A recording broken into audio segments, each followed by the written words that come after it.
Video کو like کر کے آگے شیئر ضرور کر دینا۔ ربنا ظلمنا انفسنا، آدم نے پڑھا، 200 سال تک پڑھتے رہے، لیکن قبول ہوا نام محمد کے وسیلے سے۔ اب پتا چلا یہ نام کتنا، یہ نام کوئی کام بگڑنے نہیں دیتا، بگڑی بھی بنا دیتا ہے۔ سب نام ان کا نام بھی محمد ہے، ان کے ابا کا، ان کے دادا کا نام، اور ان کے چھوٹے بھائی ان کا نام احمد تھا، الاحمد الغزالی۔ یہ امام احمد غزالی جو تھے، امام محمد غزالی کے پیچھے نماز نہیں پڑھتے تھے۔ اب آپ سننا چاہتے ہیں نا؟ بس 2-4 باتیں انشاءاللہ بات مکمل ہوگی، کیونکہ نماز کیسے پڑھنا ہے وہ بتانا چاہتا ہوں۔ امام احمد الغزالی چھوٹے بھائی تھے، لیکن نماز امام محمد غزالی کے پیچھے نہیں پڑھتے تھے۔ ان کو ہمیشہ شکایت رہتی تھی، امی بھائی نماز نہیں پڑھتا میرے پیچھے۔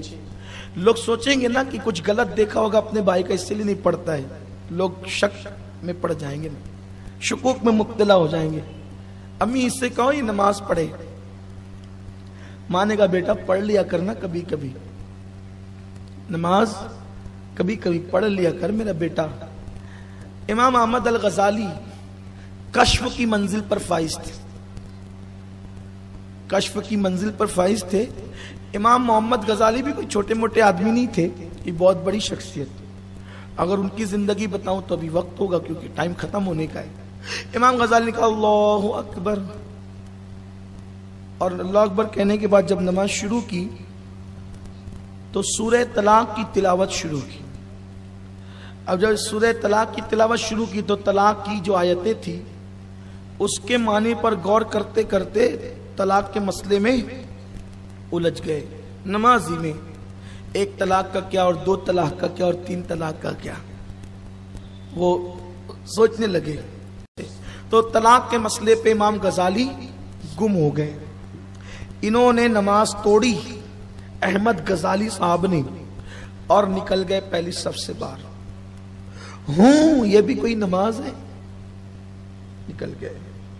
نہیں آتے تھے تو تھوڑا فتنہ تھا، اب آئے اور چلے گئے تو بڑا فتنہ، اس لیے کہ قوم ہر دور میں قوم ہی رہی ہے۔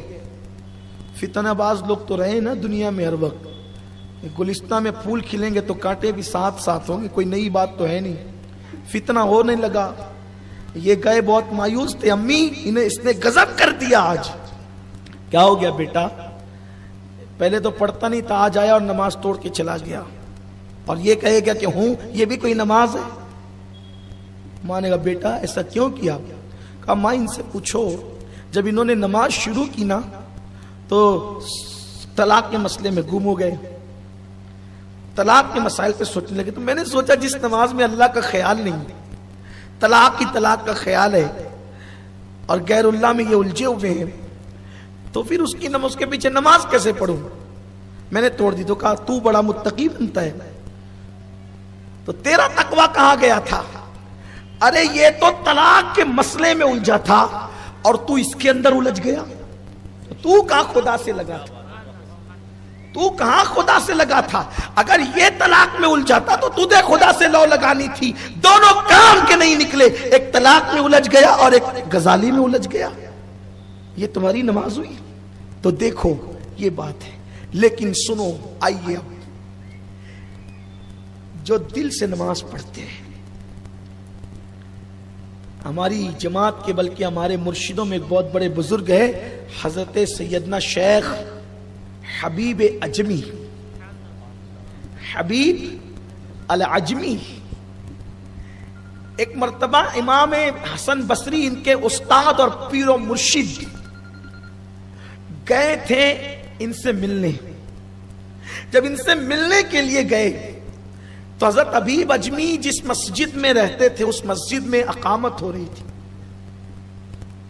امام حسن بصری نے سوچا کہ یہ حبیب عجمی ہے، عجمی مطلب عربی نہیں ہے، تو ظاہر سی بات ہے کہ عربوں کا قرآن پڑھنے کا انداز اور عجمیوں کا، وہاں کی ہا تو بالکل حلق سے نکلتی اندر سے، اور وہاں کی عین بھی بڑی مشہور ہے۔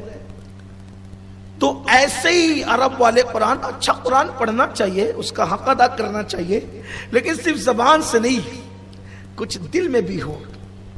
آقا نے فرمایا کہ میری امت میں قیامت کے قریب قرہ زیادہ ہوں گے، قاری لوگ قاری، لیکن اکثریت ان میں منافقوں کی ہوگی۔ وہ قرآن زبان سے پڑھیں گے لیکن ان کے دل میں قرآن نہیں ہوگا۔ صرف 29 حروف کے مخارج پہ توجہ دینے والے ذرا اپنے دل پر بھی تو توجہ دے، دل میں بھی تو خدا کی خشیت پیدا کر۔ ویڈیو اگر اچھا لگا ہو تو لائک کر کے آگے شیئر ضرور کر دینا۔